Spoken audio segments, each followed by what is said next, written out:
Control is one of the deepest psychological needs because uncertainty can make the human mind feel vulnerable. People naturally seek some degree of control over their environment, decisions, relationships, routines, and future, because predictability creates a sense of safety. But when the need for control becomes excessive, it can transform from a useful psychological function into a source of anxiety and emotional rigidity. A person may try to control circumstances because they fear failure, rejection, abandonment, humiliation, uncertainty, or helplessness. Sometimes this pattern develops after experiences in which life felt chaotic or unpredictable. The mind learns that careful planning, constant monitoring, and strict routines might prevent painful outcomes from happening again. Control can therefore become a psychological defense rather than simply a personality trait. The person may believe that if they anticipate every possibility, manage every detail,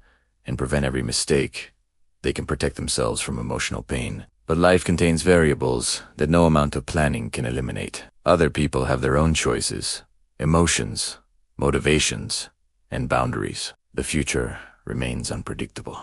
When someone cannot tolerate this uncertainty, they may become increasingly controlling, perfectionistic, suspicious, or distressed whenever circumstances move outside their expectations. The paradox is that the more control they demand, the more threatened they can feel by anything they cannot control.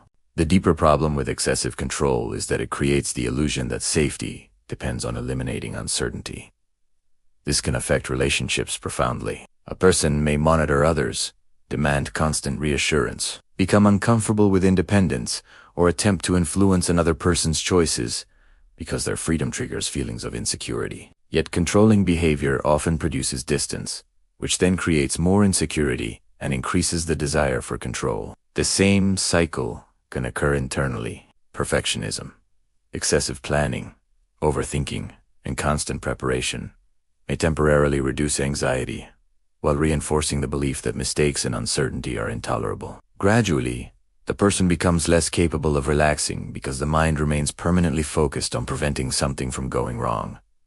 Healthy control is different. It involves recognizing what belongs within personal responsibility and what must be accepted as outside personal power. A person can control their choices, boundaries, effort, habits, and responses, but cannot completely control another person's feelings, decisions, opinions, or the outcome of every situation. Psychological maturity develops when uncertainty can be tolerated without immediately becoming a threat. This does not mean becoming careless or passive. It means learning to prepare without becoming obsessed with prediction, caring without becoming possessive, and planning without demanding certainty. The deepest form of control is often self-control rather than control over others. It is the ability to regulate reactions, tolerate discomfort, and remain grounded when circumstances change. Eventually, real security comes less from controlling everything and more from trusting yourself to adapt when things cannot be controlled. The question gradually shifts from preventing every possible problem to developing the strength